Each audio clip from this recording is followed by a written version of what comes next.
Hi, I'm Michael Artsis. Welcome to NFL Alumni TV. Thanks for joining us. We have a very special guest, the first tight end ever elected into the Hall of Fame, the Pro Football Hall of Fame, that is, and he's also a legendary coach. Coach Mike Ditka, thanks for joining us. Thank you, Michael. The players today and of yesterday have a lot of health issues, have pension issues, specifically the players from your era, the legendary players. And there are a lot of issues. Why do you think there are so many issues for these guys? Why isn't somebody stepping up and doing something? Well, it seems that, we've had a number of groups saying that you don't represent the former players. The former players helped make this league what it is, and they're a very integral part of what it is. And the thing about the old players, it wasn't like the medical services weren't the same as they are today. If you got concussed, you didn't have outside doctors looking at you. If somebody could raise 3 fingers and you said 3, you were in. I mean, that's all it was. So a lot of this has lingered, and a lot of these guys have suffered long-term damage because of it to their heads and other parts of their bodies. I mean, I've been blessed, and I've gone through 4 hip operations, and I'm ready to get some shoulders done. But, I'm not griping about it. I don't think the old players are griping about it. It's a matter of what's fair. You got to do the right thing somewhere along the way, and I just think the league ought to step up and help them. These are guys who built the league on their backs. Oh, yeah. And the league isn't helping out enough. What do you think should be done, and should it be done immediately?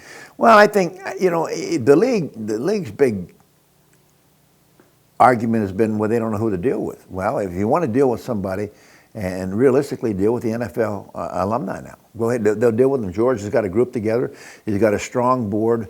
They want to do the right thing. And, what we do with Gridiron Greats is fine. We've raised money, and we'll continue to help people. We're not the answer. We know we aren't, but we are part of the solution, because we are making people's lives a little better.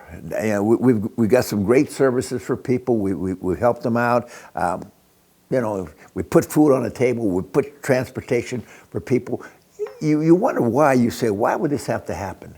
I don't know that it happens in any other sport like it does in football. And I think it's because of the injuries that these players suffer as former players. 4 hip operations, your shoulders are messed up. Head's messed up. Your head's messed up too. Did you ever think when you first left the game that this would be the way it was for you? No, but you never think of that.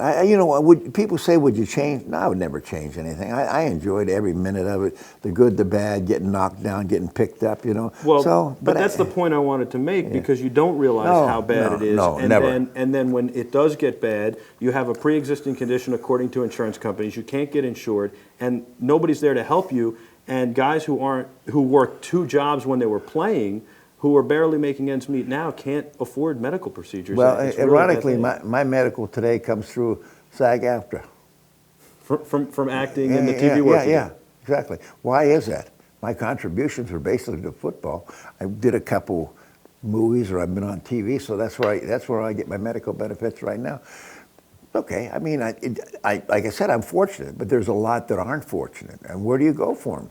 So you lack the medical attention that you need, and therefore your body deteriorates much quicker. 130 NFL alumni athletes passed away last year.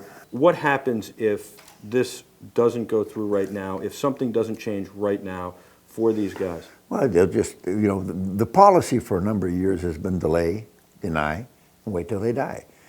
And, I don't not mean to laugh over it, but, it's gone on for a long time that way. So, 2011, you think of where we're at in our lives, where we started from, and to be here at this point. Why not do it now? And I think public relations-wise, it's a bonanza for the league. It's a bonanza for the commissioner, for the owners. You're being benevolent. You're coming, you're giving out, you're helping, saying, okay, these guys help make the league what it is. We understand it. The Super Bowl is going to Dallas and this and that, and the players in the game today are magnificent, and they're great, and their talents and everything else. I mean, and they're very famous and very rich too. But the old guys, they were pretty darn famous in their day too. But now they're not known for that. They're just known for old people who have a lot of problems. Do you think the current players need to contribute at all?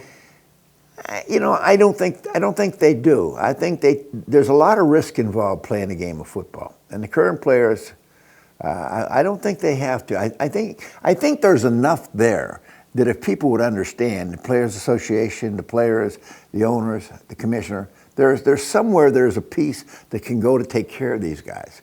I mean, I'm not, even if you talk about building a home, a home and to run it through the NFL, old timers home or whatever you want to do. Like a VA. Absolutely, absolutely. Anything can be done if you want to do it. So you're saying, okay, what would that take to do? Well, I don't know what it would take to do, but I'm sure if you took a certain amount of money from each organization that they would not miss, then you could build the home, you could do whatever you want to do. And at least these guys could go out with a little bit of dignity and care that they deserve. Almost $9 billion a year in revenue. Surely there's got to be some money to be found. Well, the only message I would say to the the alumni and the former players is get involved. If you don't, who is? If you don't care, who cares? If you don't want to make a difference, nobody else is going to want to make a difference. And I think George and his group's going in the right direction. At least they've got the ears of people. We could never get the ears of anybody. If you get the ears of somebody, you got a chance. At least they may listen, and if they listen, they may hear. Coach, I agree with you 100%. Thank you so much for your time. It was a pleasure and an honor interviewing you and talking to you about this, and I really appreciate it.